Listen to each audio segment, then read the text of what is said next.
Choose divorce or become a housekeeper. While John was away on his overseas assignment, Sarah harassed me and suddenly forced me to make that choice. Furious, I chose divorce.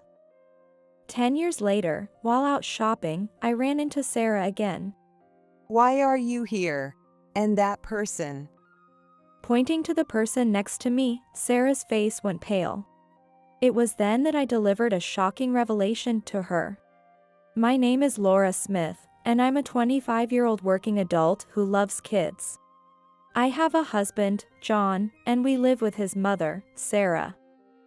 I work part-time whenever I can. My job is babysitting, mostly for working moms in the neighborhood. Since I work from home, it really helps that you can watch the kids, Laura. Thanks to you, I can get so much more done. We couldn't get into daycare because of the wait list, and I was really stuck. I'm just happy I get to spend time with your baby, so I should be thanking you too. Until this spring, I worked as a daycare teacher at a nearby preschool. I quit after being persistently harassed.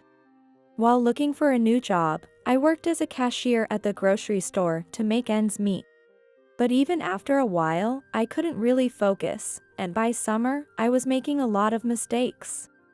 The reason was that I still had regrets about leaving my job as a daycare teacher. That's when Sherry reached out to me. Sherry worked at the same grocery store as I did, doing kitchen prep.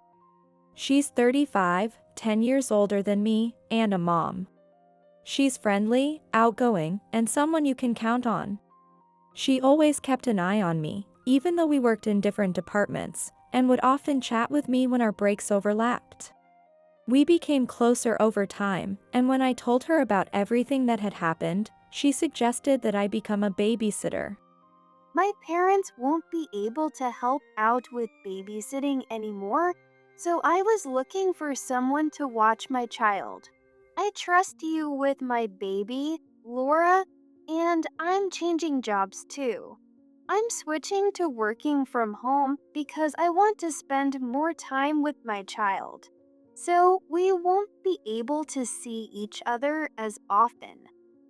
So, if you're willing, could you watch my child for me? Of course, I'll pay you well.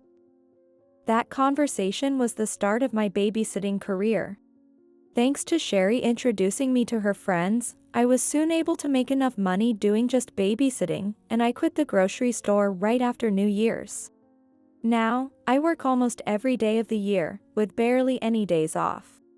It's great that you can come so often, but is everything okay at home? Your husband's mother is strict, isn't she? Around the time I was approaching my first year as a babysitter, Sherry voiced her concern. The person she was worried about was Sarah, the woman who led to me quitting my job at the daycare. The daycare where I worked was run by Sarah. Things were good between us until I got married and John was transferred overseas for work. People around us would even say we had the ideal mother and daughter-in-law relationship. Sarah and I were close. However, 2 years ago, as soon as John left for his assignment, Sarah's attitude changed completely. She started monitoring me at work and blamed me for every little mistake. Over time, I lost the trust of the parents, and even my fellow daycare workers began to look down on me. Someone like you, a total jinx, should never have been hired at this daycare. Since I had been living with Sarah ever since I married John, even when I came home from work, I had no time to relax. It felt like I was under her watch 24/7, 365 days a year. So, at the very least, I wanted the freedom to choose my work, and that's why I changed jobs. Now, I'm happier when I'm working than being at home. That's why I pack my schedule from morning until night. When I get home, all I see is Sarah, who's lost in alcohol. It's better to spend time outside than to be in that house. But as Sherry pointed out, things were not in a good place. Sarah had started to notice that I was avoiding her. Sherry must have been worried that this would eventually affect my work. Why don't you tell John about her? I can't.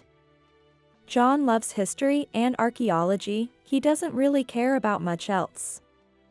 He's almost like a child in that way, but that's what I love about him. I don't want to worry him. Even after quitting the daycare, the harassment from Sarah continues. I've thought about talking to John. But if he knew, he'd quit his archaeology research and rush back home. That would mean taking away the thing he loves. I know what it's like to lose something you love, and I never want that for him. I didn't want John to experience that kind of pain. If you ever need anything, Laura, I'll be here for you. Don't hesitate to ask for help. You're not alone. Thank you, Sherry. With that conversation, I finished the task at hand, and my work for the day was done. By the time I got home, it was already past 6 p.m. You're late. You said you'd be back by 4 today. Do you even know what time it is? As soon as I stepped into the living room, I was hit by a barrage of insults from a drunk Sarah. She lost her husband when she was 40, and since then, she's been drowning in alcohol. It's been 5 years since John's father passed away, and John and I got married the same year. Back then, Sarah pretended to be the perfect mother-in-law. Looking back now, it was probably all a ploy to get me to agree to living together. I fell right into her trap and suggested we move in together. I'm sorry, things got a lot busier at work than I expected. Don't give me excuses. And how long are you planning to keep pretending to be a daycare worker? All you do is sit around babysitting, chatting away. You should quit that silly job and focus on this house. You'd be better off staying as a grocery store lady. It suits you better. She looks down on me, using me as a verbal punching bag to relieve her work-related stress. It's been 2 years of living like this, being her emotional punching bag. I don't even know when John will be back from the US next. I can't live like this anymore. It had been 6 months since I felt like I'd reached my breaking point, and then, a major turning point came into my life. When I got home after work, just like always, Sarah was unusually sober and waiting for me. Come here for a second. We need to talk. She suddenly gestured for me to sit down in front of her, and I immediately felt my guard go up. Wondering what it could be, I sat down, and Sarah pulled out a document from a clear file. I kept quiet because I thought you'd quit soon anyway. But haven't you been neglecting things at home a bit too much lately? I've been doing everything after I get home from work. No, I'm the one who gets home first, turns on the lights, and sets up the air conditioning for you, right? And yet, you claim you're doing housework. Who do you think you are? What? I couldn't understand what she was even saying.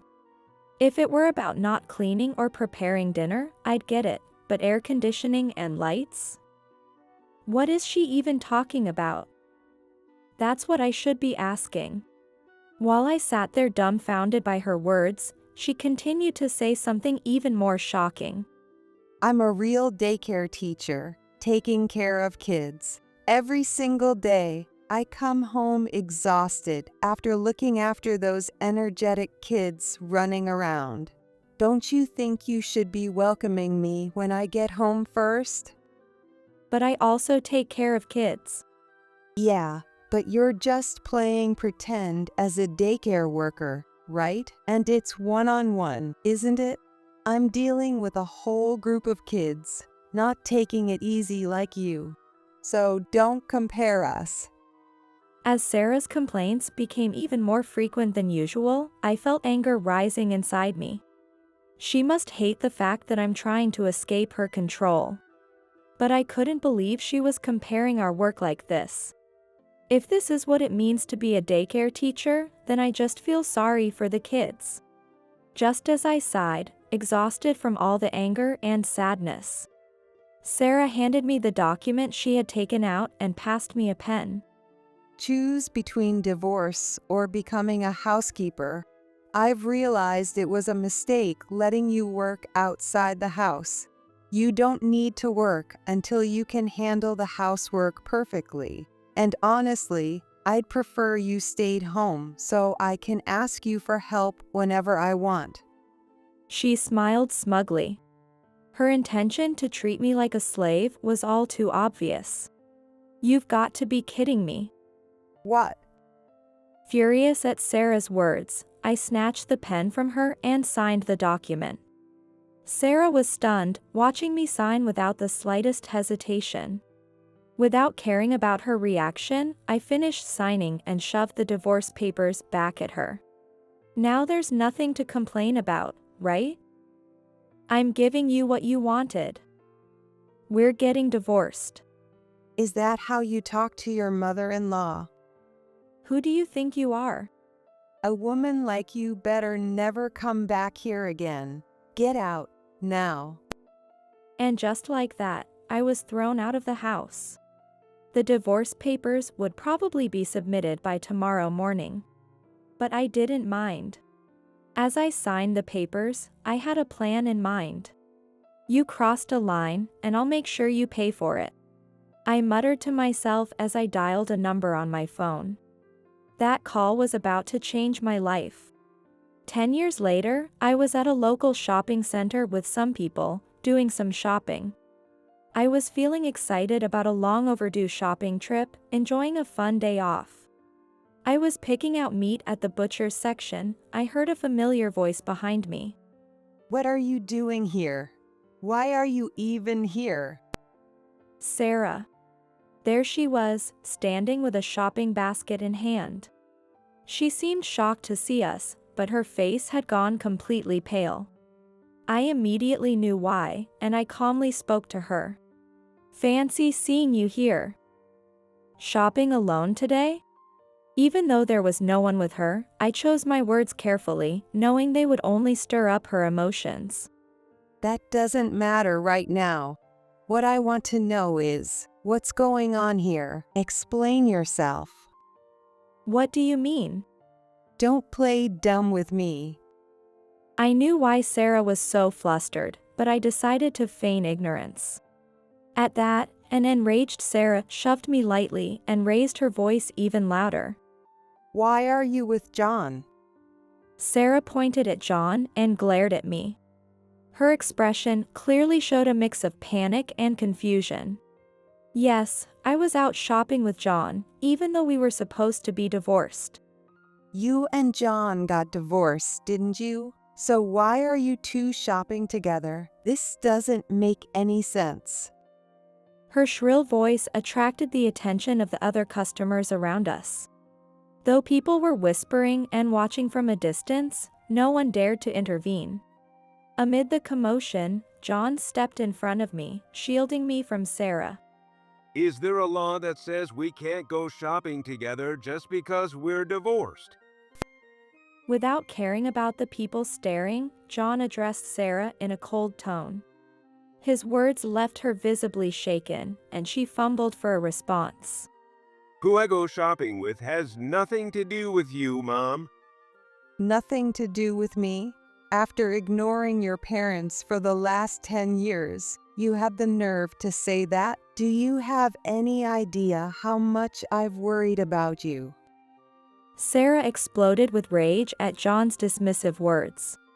For the past 10 years, ever since she kicked me out, Sarah had been trying to contact John almost every day. But John had mostly ignored her. He would occasionally send a brief message just to let her know he was still alive. The reason for this was simple. I told you before, didn't I? I'm living with someone over there, so stop calling me for no reason. Living with someone, you mean? Reflecting on John's words and the situation, it finally dawned on Sarah what had really been happening. After my divorce from John, I was living with him abroad. Why? But that makes the divorce meaningless. So you had us divorced just to cut me off from John? Though I already knew the answer, I said it just to provoke her. As expected, Sarah glared at me with a look of hatred, grinding her teeth. Well, in that case, you should have made us sign a disownment agreement. A divorce alone won't separate us. To further provoke Sarah, I deliberately wrapped my arm around John's, knowing it would disgust her. Then, I leaned my head on his shoulder in a playful, affectionate way, and as expected, Sarah's face twisted in shock. The day Sarah pushed me to sign those divorce papers, I realized something important. In the 5 years since I married John, she had been trying hard not to get on his bad side. According to the stories John told me, Sarah had doted on him as an only child.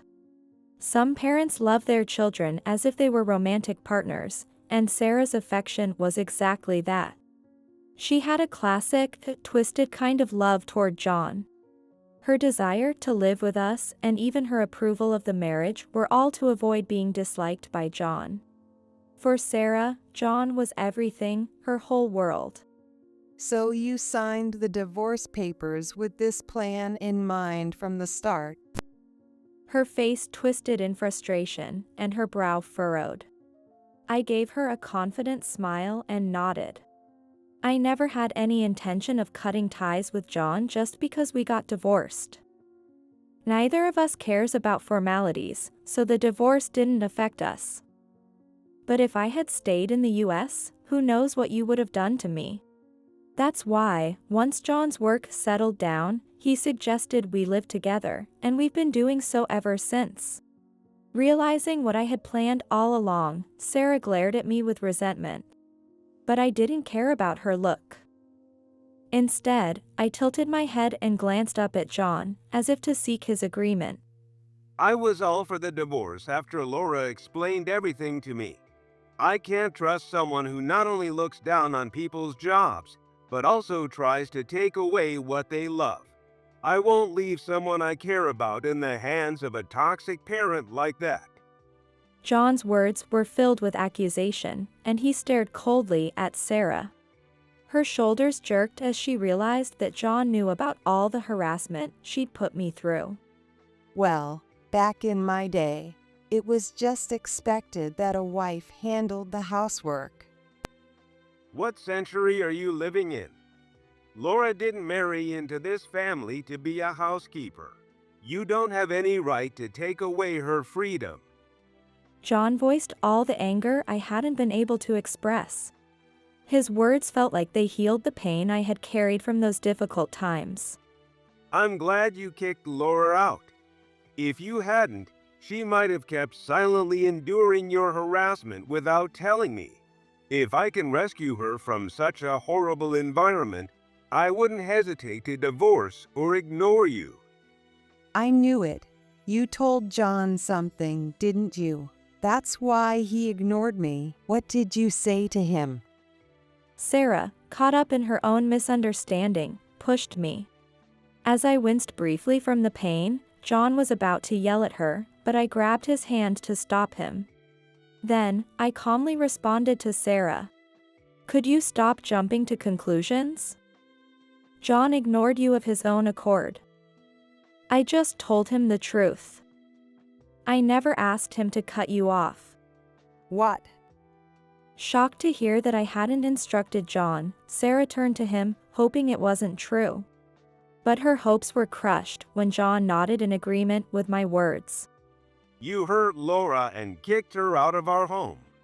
Why would I want to talk to someone like that? The only reason I didn't cut you off completely was to keep you from showing up unannounced. As much as you hate traveling, I figured you'd still barge in if you didn't hear anything from me. So, I just sent messages from time to time to let you know I was alive. That's why your messages always said not to come uninvited?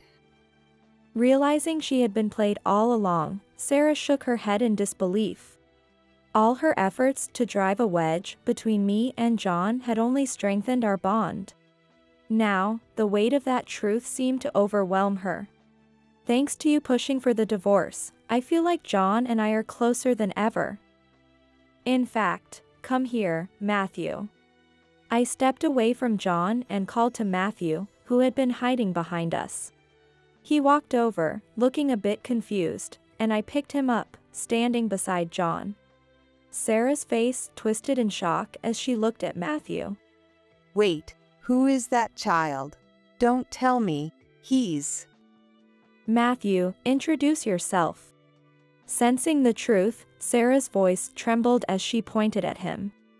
To make sure she fully grasped the situation, I decided to have Matthew introduce himself. My name is Matthew Smith. Nice to meet you. As soon as Sarah heard Matthew's name, all the color drained from her face. It was clear just from looking at him, Matthew was the spitting image of John as a child. For Sarah, the idea of having a grandchild was her worst nightmare. Presented with undeniable proof that John and I still loved each other, she couldn't accept it. Desperately, she shook her head and looked away, trying to escape the reality in front of her. Stop it. I won't accept this. There's no way that child is John's. What nonsense are you talking about? Give it up. Matthew is definitely our child, John's and mine. I confronted Sarah with the truth she didn't want to believe. At that moment, she collapsed to the ground in despair. John and I looked down at her while 5-year-old Matthew, unaware of what was happening, blinked in confusion. But how could you have a child? You're not even married. We didn't get married officially, but I've been living with Matthew, and I was there for his birth. We're raising him together, and in France, families like ours are pretty common. No one looks down on it, and there's no stigma. Our family now lives in France. In France and many Nordic countries, it's common for people to have children without getting married, and many families choose to remain unmarried. The reason is that the social systems available to unmarried couples are the same as for married ones, so people don't see much benefit in getting married. Mom, who is this old lady? Is she a friend of yours and Dad's? Sarah flinched at being called an old lady by Matthew, visibly shaken by the label. Old lady. No, she's just someone we know. Someone you know? So, you're not friends? Exactly, just an acquaintance. She might even be a scary person, so you shouldn't talk to her. Okay. Matthew cheerfully obeyed, looking away from Sarah and covering his mouth with his hands. Sarah, irritated, quickly stood up and shouted. Don't tell him that. If that boy is John's son, then to me, he's... Stop. The moment Sarah almost called Matthew her grandchild, a wave of disgust surged through me, and I glared sharply at her. Sensing my anger, John quickly picked Matthew up and walked a bit farther away so he couldn't hear the conversation. Once they were out of earshot, I turned back to Sarah and made a shocking confession. As far as Matthew is concerned, his only grandparents are my parents. We've told him that John's parents have passed away, so please stay out of his life. Sarah looked shocked, as if she never imagined she'd be considered dead to her own family. I explained the details to her. It was actually John's idea. When Matthew was born, he suggested we keep your existence a secret. Right after Matthew's birth, John had come to me with a proposal. Because of what you went through with my mom, I don't want her involved in our lives. If she finds out I have a son, she'll try to take over, and I don't want her around. The last thing I want is for Laura and Matthew to go through any more pain. So, let's just tell him she's no longer with us. Matthew's grandparents will only be Laura's parents. I agreed with John's plan. When Matthew was born, that was the turning point when John started avoiding Sarah. Now, knowing how her own son had treated her, Sarah was at a loss for words, completely stunned. But I didn't care. The pain I've endured up until now is far greater than this. I want her to understand the pain I went through back then. Turning on my heel, I gave Sarah a final, cold farewell. That's how it is, so please stay away from our family. Wait a minute. As I was about to leave, Sarah grabbed my wrist to stop me. Just as I was about to pull away, someone called out. Is everything all right, Laura? It was Sherry, who appeared with a cart full of groceries. It was the first time Sherry and Sarah had met. Not knowing who Sherry was, Sarah quickly let go of my wrist and took a step back. I ran over to Sherry's side, glaring at Sarah. Is this her? Sensing the tension, Sherry leaned in and whispered to me, making sure Sarah couldn't hear. I gave a small nod, and Sherry's face lit up as she turned to Sarah. Oh my, you must be the infamous toxic mother-in-law.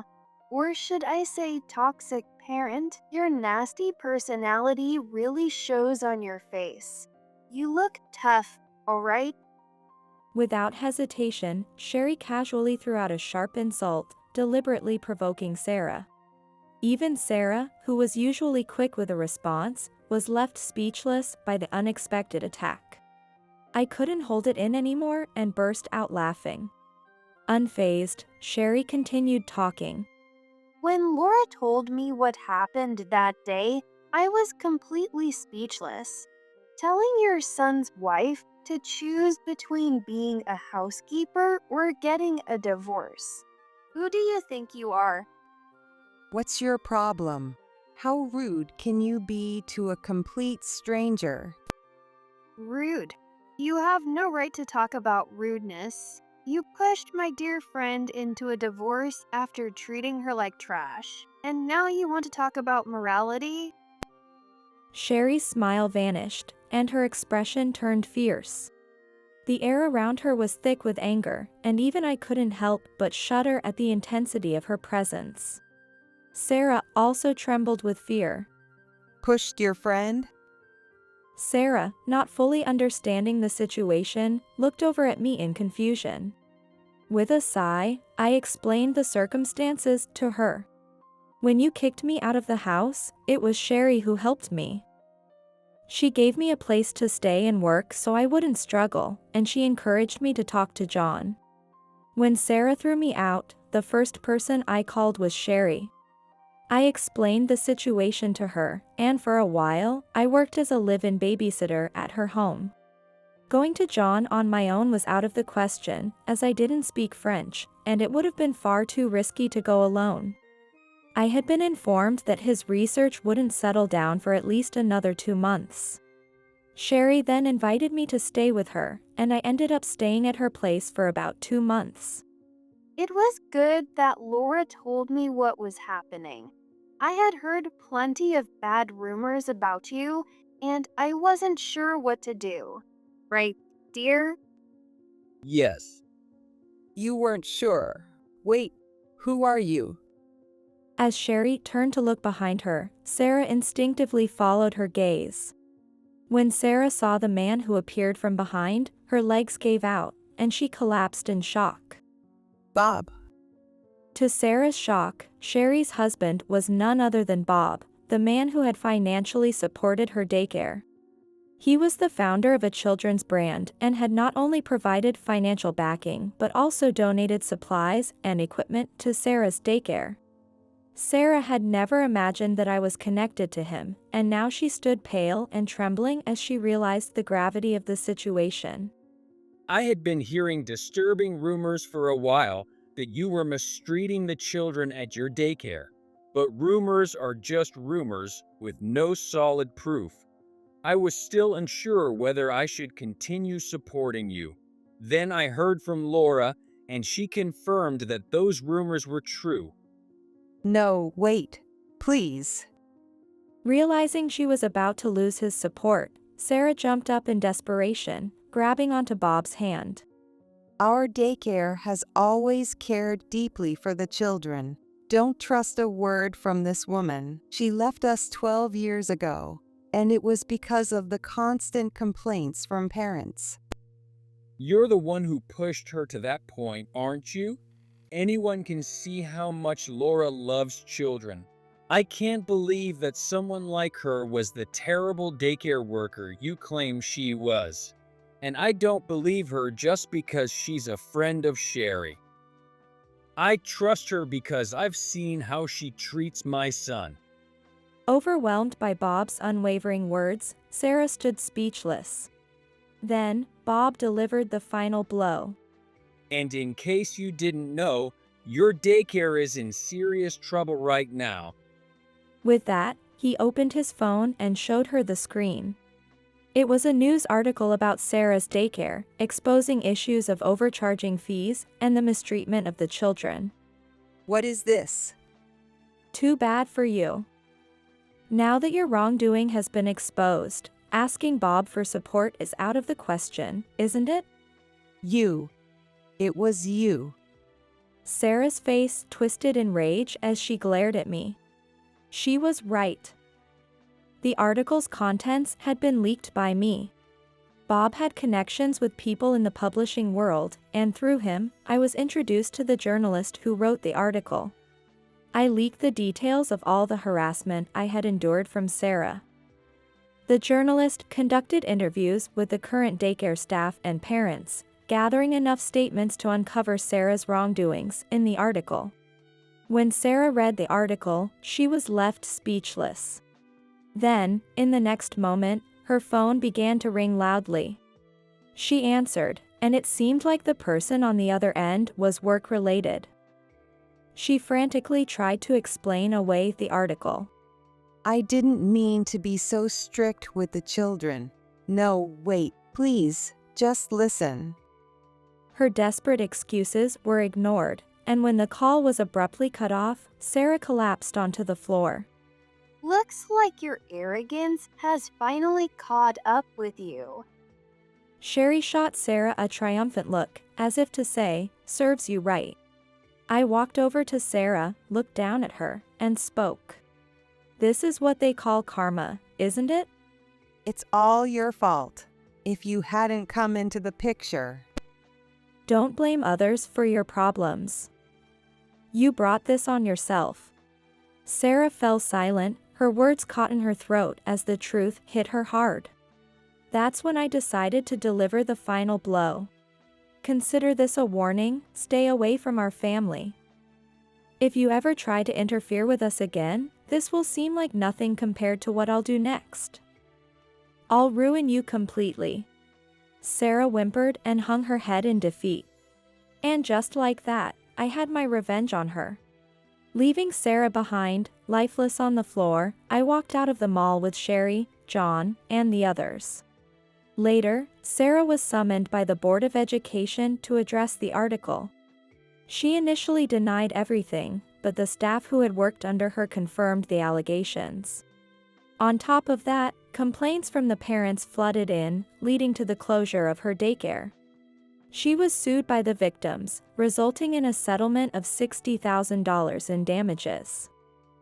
Combined with the closure, Sarah ended up with a total debt of $460,000. Having lost everything to repay her debts, Sarah became homeless. I thought she might turn to John for help, but being pushed to such an extreme left her too traumatized to ever contact us again.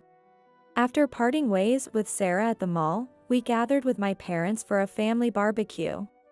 I'm so glad everything worked out for you, Laura. It's good to hear that things are going well at your daycare. Since then, I had opened a daycare in France with Bob's support. We offer English classes at our daycare, and parents interested in American culture are eager to enroll their children. There's currently a waiting list to get in. I had no idea you were planning all this while I was away. I didn't want to put all the burden on you, and I couldn't give up on my dreams. I replied to John while watching Matthew happily playing with Sherry's children. It doesn't matter what shape a family takes, as long as we can be happy together. Exactly. My parents nodded, smiling as they enjoyed their meal. Everyone agreed, and we spent the rest of the day happily enjoying our barbecue.